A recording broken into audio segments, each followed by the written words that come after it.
Você ainda tem dificuldades para marcar e entender o que a banca Enem exige na redação.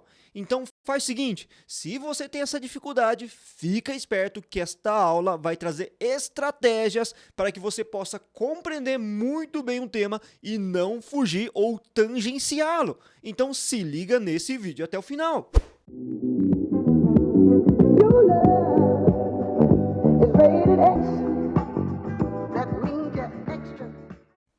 Fala, gente linda! Beleza? Japa da redação aqui, sempre trazendo conteúdo de qualidade pra vocês. Eu peço aquela gentileza de todo o começo de vídeo pra você curtir, compartilhar esse conteúdo e não se esqueça de se inscrever no nosso canal e ativar o sininho de notificações. Vale lembrar que são vídeos semanais que nós temos aqui e também em fevereiro começamos aí a divulgação dos nossos conteúdos ao vivo. Tem aula ao vivo toda semana, toda terça-feira, a partir das 17 horas, 5 horas da tarde. E a sua inscrição é muito importante aqui no nosso canal, porque a gente quer atingir a meta de 20 mil inscritos até o final de 2024. Pode parecer pouco para vocês, mas para a gente é muito importante e muito relevante. Ainda mais se a gente considerar que mais de 90% do pessoal que consome nosso conteúdo aqui não é inscrito. Então, dá aquela forcinha, o Japa aqui agradece de todo o coração. Dito isso, vamos começar aí o nosso conteúdo propriamente e eu quero passar para vocês 3 passos fundamentais, essenciais para você nunca mais fugir do tema ou tangenciá-lo e fazer justamente aquilo que a banca espera de você na redação. Primeiro passo fundamental, você tem que entender a banca de correção de redação, você tem que entender muito bem as características da redação Enem. Segundo passo, é muito importante você fazer a leitura da comanda de redação e marcar todas as palavras-chave, porque essas palavras-chave devem aparecer no decorrer do seu texto. E terceiro e último passo, você tem que fazer a leitura dos textos motivadores. É porque esses textos motivadores e entendê-los muito bem é fundamental para você saber quais são as expectativas de fato da banca para aquele tema. Pô, professor, mas você falou muito rápido esses 3 passos. Dá para você passar pra gente com maior cautela, com maior desenvolvimento? Com certeza é isso que eu vou fazer neste momento. Nesse primeiro momento foi mais um apanhado geral sobre como a gente deve proceder e agora eu vou passar detalhadamente alguns aspectos fundamentais e exemplificar também. O primeiro passo é entender a banca e para isso, gente, é muito importante você estudar o que o Enem exige, saber e ter consciência daquilo que o Enem exige.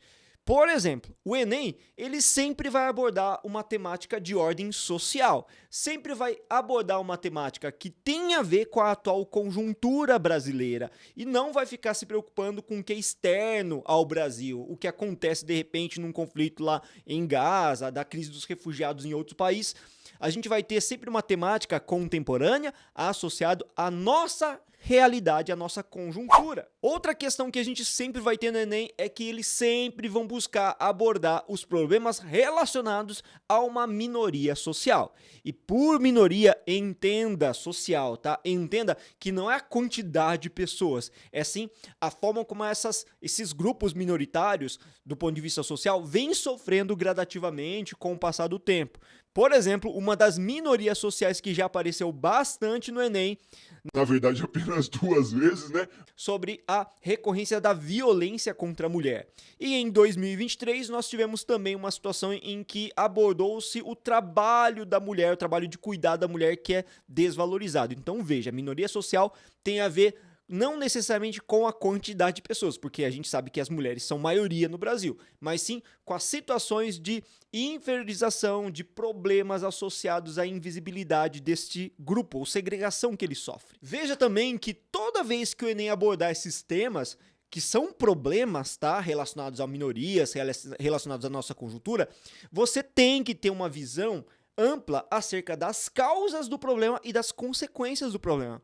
Todo tema Enem exige que você procure abordar causas e ou consequências. Não precisa ser causas e consequências, pode ser uma coisa ou outra.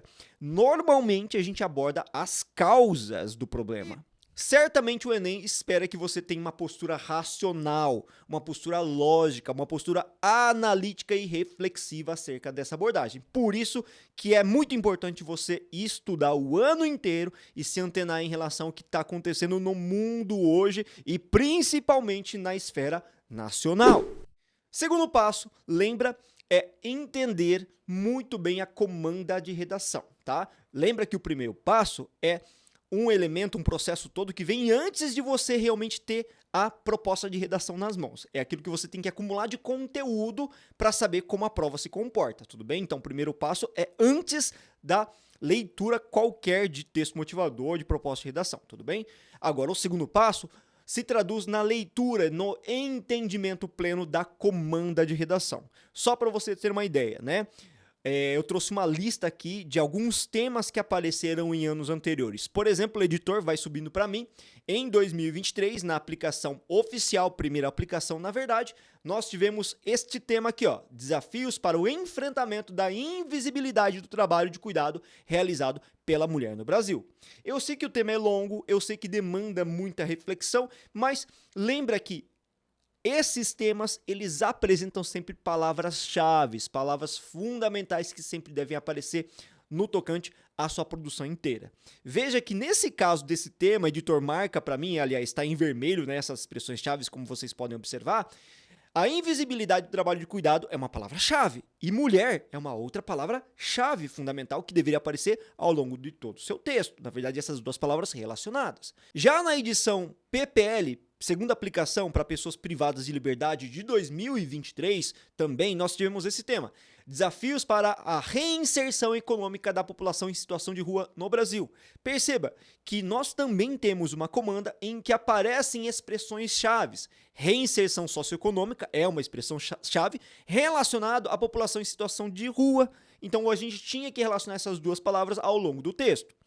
Em 2022, na primeira aplicação, nós tivemos esse tema, desafio para a valorização de comunidades e povos tradicionais do Brasil. Nesse caso, olha só as expressões-chave fundamentais, que é a valorização, ou seja, a grande dificuldade que a gente tem de valorizar esse grupo, né, inferiorizado muitas vezes, e comunidades tradicionais que sofrem com esse preconceito todo, relacionar as duas coisas, como elas são desvalorizadas e como a gente precisa mudar essa realidade dessas comunidades e povos tradicionais, como indígenas, quilombolas, ribeirinhos, etc.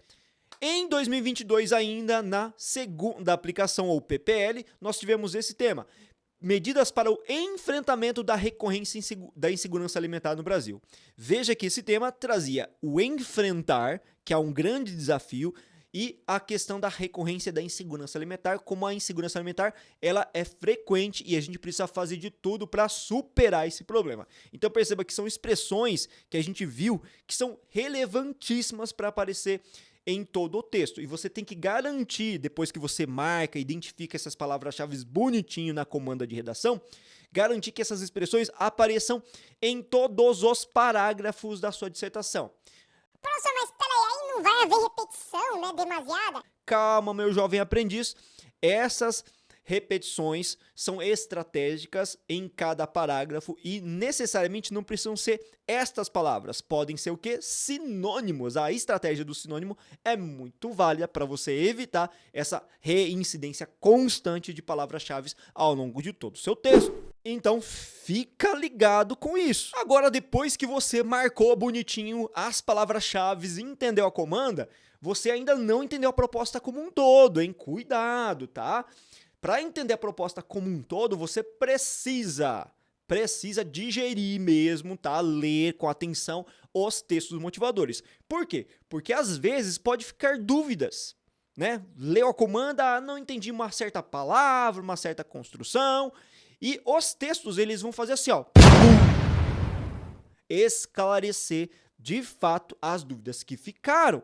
Por isso que a leitura desses textos é fundamental. E outra coisa, esses textos, eles te direcionam para o que você deve abordar especificamente. Então, fica esperto, meu jovem.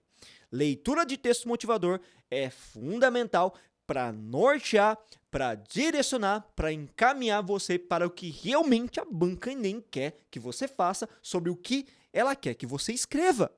Então faz o seguinte, pega lá os textos da coletânea, marca as partes mais importantes que chamaram a atenção desses textos motivadores, beleza? Leia e marque, né? Vai fazendo as duas coisas simultaneamente. Se for o caso, lê mais de uma vez. Eu sei que isso vai demandar um certo tempo, mas é importante você entender muito bem o que eles trazem de informação rica, beleza? Reúna essas informações em comum que esses textos trazem para entender melhor sobre o que a banca quer que você escreva e tome um cuidado, hein? Você vai escrever o texto ou nortear a sua produção a partir desses textos motivadores, mas não copie trechos dos textos motivadores. Eu sei que é tentador você pensar na cópia, porque afinal de contas os textos estão lá fornecendo muita informação de qualidade que de repente você pode parar e pensar, nossa, isso tudo ia ficar bom no meu texto. Mas cuidado, gente, não faça isso. Por quê? Porque o Enem, ele abomina, o corretor detesta essas cópias, ele é treinado para ficar verificando se você copiou ou não, tá bom? E outra coisa, evita também qualquer tipo de paráfrase. Paráfrase é você coletar informações dos textos motivadores, mas com as suas palavras, né? Evita também. É bom você trazer sempre um repertório externo aos textos motivadores, tá? E, inclusive, nós temos no nosso canal diversas aulas sobre repertórios coringa. Eu vou deixar aqui um card do lado para que você possa acessar uma aula se tiver interesse em coletar esses repertórios coringa que servem para qualquer tema de redação e já ajuda demais também você. E, inclusive, né, gente linda, vamos treinar a redação. Começo do ano, agora 2024, em que eu gravo essa aula e essa aula vai ser publicada para vocês, tá? Se você estiver assistindo em outro momento, tudo bem também, mas para quem tá aqui nesse momento assistindo já quando a gente lançou esse vídeo, começo de 2024, dá para treinar bastante redação. Então, treina bastante redação mesmo, envia as redações para a nossa equipe. Se você é nosso aluno, vai lá, escreve semanalmente. Se você não é, basta você clicar no link que está na descrição desse vídeo para acessar a nossa plataforma Corrija-me. Atualmente, a melhor e mais completa plataforma de correção de redação do Brasil. Vale a pena, então, entrar para essa grande família de vencedores. Bom, gente linda, eu não vou deixar vocês todos desamparados. Então, vou ensinar para vocês como a gente entende e a gente intervém na elaboração de um plano, de uma estratégia para escrever uma redação Enem, beleza? E para isso eu peguei o Enem de 2023, PPL, segunda aplicação ou aplicação para pessoas privadas de liberdade, cujo tema é esse, editor, sobe para mim. Lembra que você já viu, acabou de ver, né? Desafios para a reinserção socioeconômica da população em situação de rua no Brasil. E a gente já viu que esse tema tem palavras-chave como a reinserção socioeconômica e como a expressão população de rua, né? Situação de rua, pessoas em situação de rua. Ou moradores de rua, simplesmente, tá? E vamos no passo a passo. A gente viu já o tema, a gente marcou as palavras mais importantes e destacou. Agora vamos fazer a leitura dos textos motivadores. Editor, sobe para mim o primeiro texto. Olha o que o texto número 1 dizia pra gente. O decreto número 7053, de 23 de dezembro de 2009, institui uma política nacional para a população de situação de rua e seu comitê intersetorial de acompanhamento e monitoramento e dá outras providências. Então, é uma preocupação que o governo está tendo desde 2009 acerca da situação das pessoas de rua. Veja, é uma preocupação que tem há muito tempo, mas o negócio ainda é um problema. Então perceba que o tema Enem trabalha com um problema que vem desafiando as autoridades e a sociedade há um bom tempo já, beleza? E tem se intensificado nos últimos anos. Parágrafo único. Para fins desse decreto, considera-se população em situação de rua o grupo populacional heterogêneo que possui em comum pobreza extrema, os vínculos familiares interrompidos ou fragilizados e a inexistência de moradia convencional regular, e que utiliza os logradouros públicos e as áreas degradadas como espaço de moradia de sustento, de forma temporária ou permanente, bem como as unidades de acolhimento para pernoite temporário ou com moradia provisória. Veja então que o que caracteriza esse morador de rua, essa população que vive nessa situação, é a extrema pobreza, é a extrema vulnerabilidade de não ter realmente uma morada fixa. Esse primeiro texto simplesmente trazia um conceito para que vocês pudessem entender a situação do morador de rua. Então veja, se você não entendeu a comanda, os textos motivadores, eles esclarecem muito bem os conceitos. Por isso que o Enem, em termos de esclarecimento, em termos de objetividade na produção da proposta, é fantástico. Já o texto número 2 trazia essa imagem que, para mim, é estarrecedora e fala muito mais do que qualquer outro texto, tá? Veja, um banco de praça e esse banco de praça tem o que a gente chama de arquitetura hostil, né? Uma construção de grades no meio do banco para evitar que o morador de rua se instale nesse lugar. Isso tudo para que esse morador ele não fique nesse lugar, nesse banco de praça, ele vá para uma outra região. É o que a gente chama de aporofobia. Aporofobia é a aversão mesmo a essas pessoas que vivem em situação de vulnerabilidade. É um negócio punk, gente, e que demonstra muita falta de empatia das autoridades públicas, das questões também da sociedade em geral, acerca da condição e da situação desse morador de rua que é praticamente invisibilizado, varrido para debaixo do tapete mesmo. Já o texto número 3 trazia essa situação aqui. Vamos lá. A palavra aporofobia, que significa aversão, medo e desprezo aos pobres e desfavorecidos, financeiramente tem ganhado holofotes com as denúncias feitas pelo padre Júlio Lancelotti, da Pastoral do Povo da Rua, em São Paulo, tá? Entre as fotos postadas em suas redes sociais, ele mostra elementos da chamada arquitetura antipobres que impedem nos espaços públicos a estadia, o descanso ou a passagem de pessoas em situação de rua. Grades, dutos de águas, pedras pontiagudas, aos que querem disfarçar com vasos e com paisagismo, diz ele. Ou seja, toda uma construção arquitetônica para expulsar os moradores de rua dessas regiões como praças públicas, estrategicamente instalando, então, elementos que impedem a estadia deles. E essa é uma aversão aos pobres. Ou seja, a sociedade tem muito preconceito, perceba. Perceba um elemento fundamental nesse texto. A sociedade tem muito preconceito. O Estado não faz muita coisa para ajudar. Olha só como esses textos motivadores já estão dando uma luz pra gente.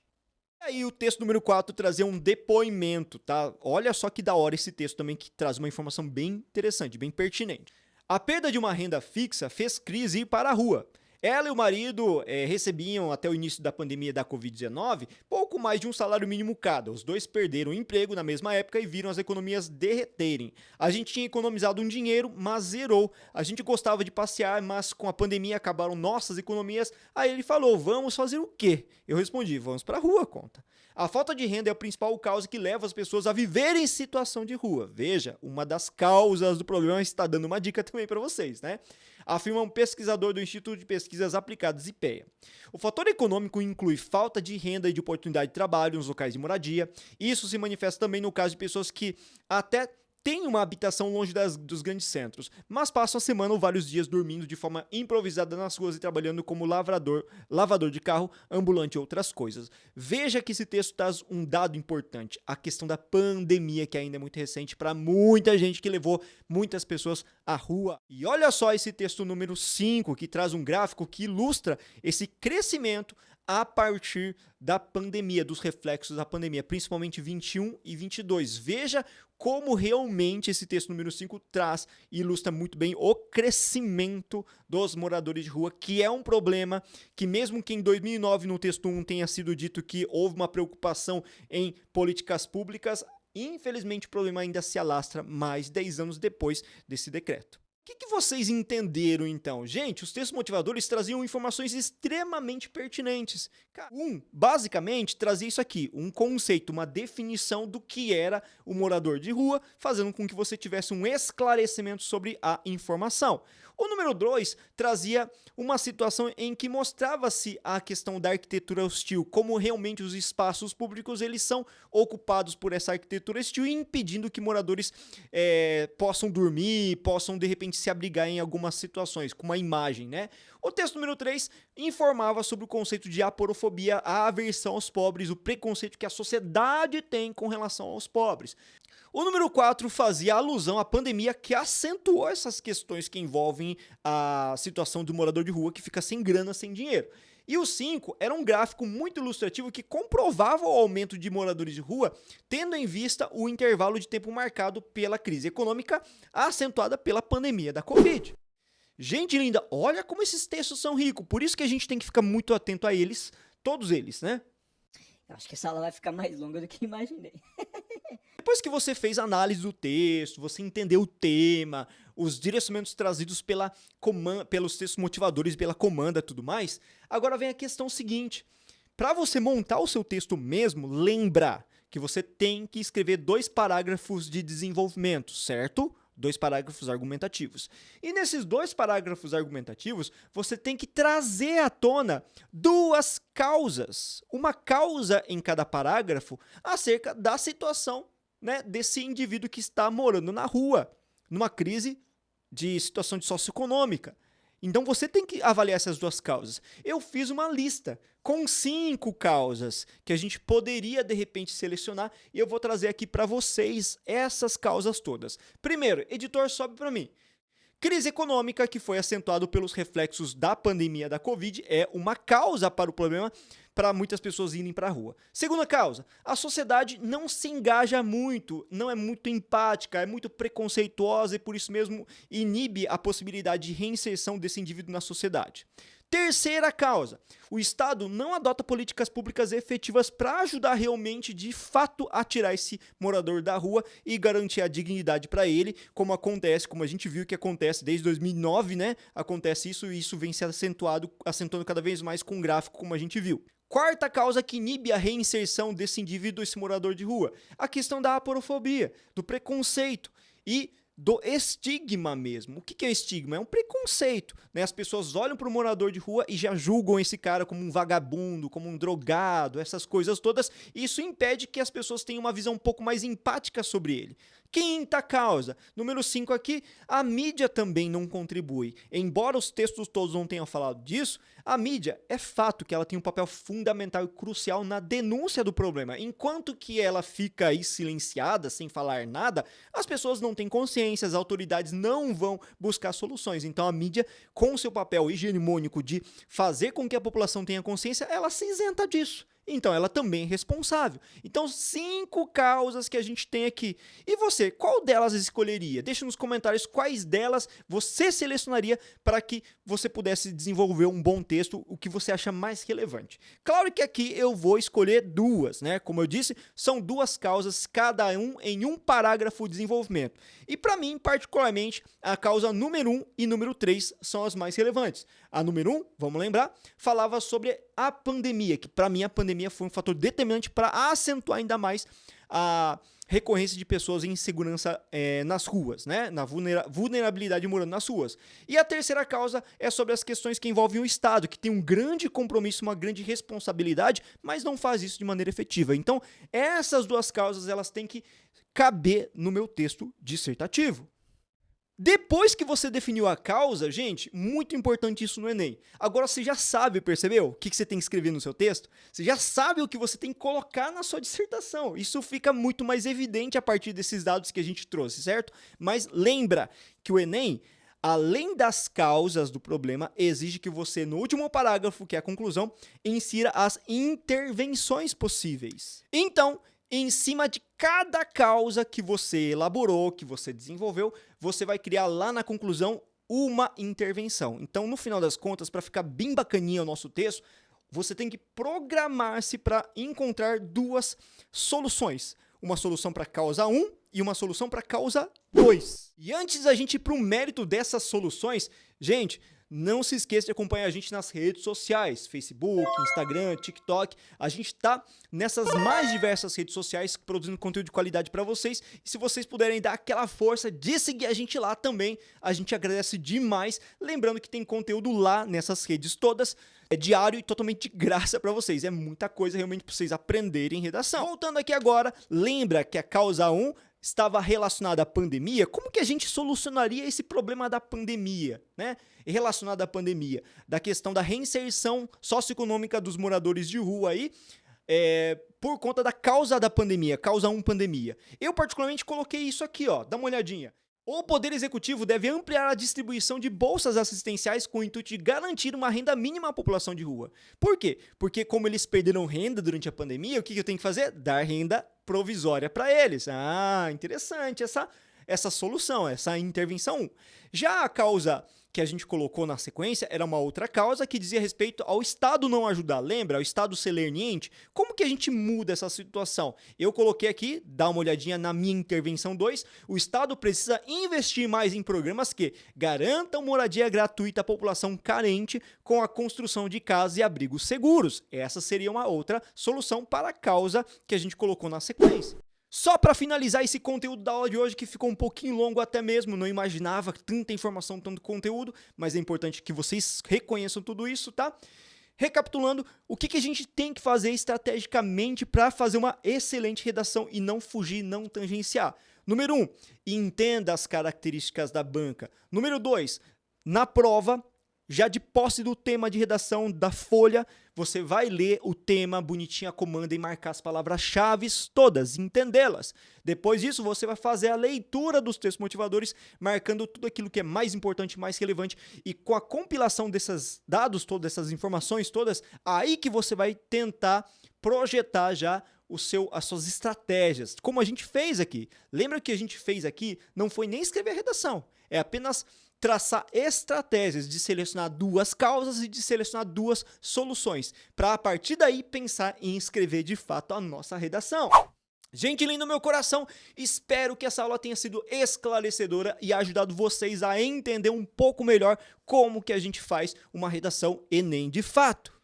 E se você não curtiu o nosso conteúdo lá no comecinho, curte agora, compartilha agora e não se esqueça de se inscrever aqui no nosso canal, são 3 vídeos toda semana.